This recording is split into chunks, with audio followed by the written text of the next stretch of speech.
दुष्ट आत्माओं की हवेली। गांव के किनारे पर एक पुरानी हवेली थी जिसे लोग दुष्ट आत्माओं की हवेली कहते थे। किसी ने भी इस हवेली में कदम रखने की हिम्मत नहीं की थी। गांव के बुजुर्ग कहते थे कि इस हवेली में एक बुरी आत्मा का वास है जो रात होते ही जाग जाती है और जो भी अंदर जाता है वो कभी वापस नहीं आता। रवि एक युवा लड़का इन कहानियों पर विश्वास नहीं करता था। उसे लगता था कि ये सब लोगों को डराने के लिए बनाई गई कहानियां हैं। एक दिन उसने तय किया कि वो इस रहस्य को सुलझाने के लिए हवेली के अंदर जाएगा। उसके दोस्तों ने उसे बहुत मना किया लेकिन रवि ने किसी की नहीं सुनी।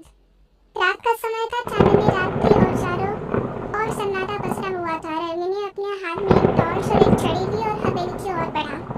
हवेली के पास पहुंचकर उसे एक अजीब सी ठंडी हवा का झोंका महसूस हुआ, जैसे कोई उसकी परिस्थिति को जानता हो। उसने बिना किसी डर के हवेली में मुख्य दरवाजे को खोला और अंदर प्रवेश किया। हवेली के अंदर का दृश्य बहुत ही भयानक था। चारों ओर धूल और मकड़ी के जाले फैले हुए थे। पुरानी तस्वीरें दीवारों पर टंगी हुई थी जिनमें लोगों के चेहरे विकृत और डरावने लग रहे थे। हर कदम पर उसे ऐसा लगता था जैसे कोई उसके पीछे चल रहा हो। अचानक उसे एक कमरे में से हल्की हल्की रोशनी दिखाई दी। उसने धीरे धीरे उस कमरे की ओर कदम बढ़ाया। जैसे ही वो कमरे में पहुंचा, दरवाजा अपने आप खुल गया। अंदर का दृश्य देखकर रवि का दिल जोर से धड़कने लगा। कमरे के बीचों बीच एक महिला का भूत खड़ा था। उसकी आंखें लाल और बाल बिखरे हुए थे। रवि ने डरते हुए पूछा, तुम कौन हो? भूत ने उत्तर दिया, मैं इस हवेली की रानी हूँ। मेरी आत्मा को इस हवेली में कैद किया गया है। जो भी यहाँ आता है वह इस श्राप से मुक्त नहीं हो पाता। रवि ने सांस उठाकर पूछा, मैं तुम्हारी मदद कैसे कर सकता हूँ? भूत ने कहा, मेरी आत्मा को मुक्ति चाहिए। तुम्हें मेरे श्राप को तोड़ने के लिए इस हवेली के सबसे गहरे तहखाने में जाना होगा और वहाँ रखे एक प्राचीन ग्रंथ को पढ़ना होगा।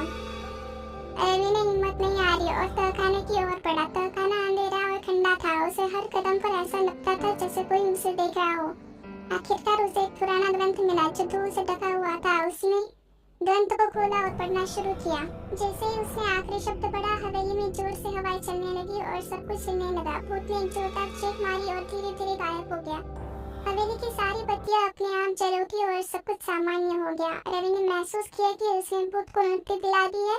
उसने वहां से बाहर निकलकर बाहर लोगों को सब कुछ बताया। उस दिन उसके बाद हवेली में किसी ने भी कोई अजीब घटना नहीं देखी। लोग अब उस हवेली को मुक्ति की हवेली कहते हैं। रवि की हिम्मत और साहस ने गांव को एक बड़ी मुसीबत से बचा लिया और वो सबके लिए